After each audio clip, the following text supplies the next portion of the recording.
الهلال مع الشرطة العراقي في أبطال آسيا رغم أهميتها الكبيرة كانت حق الهلال.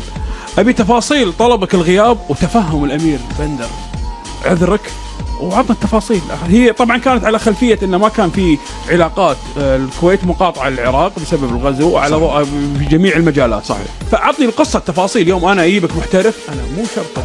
صحيح.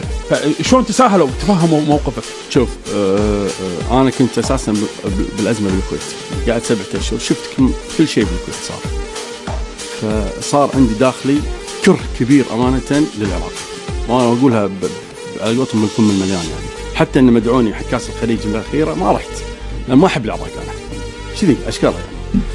فلعبنا مع السد القطري، كان شنيشن هو دفاع المنتخب العراقي ماخذينه محترف مع السد القطري.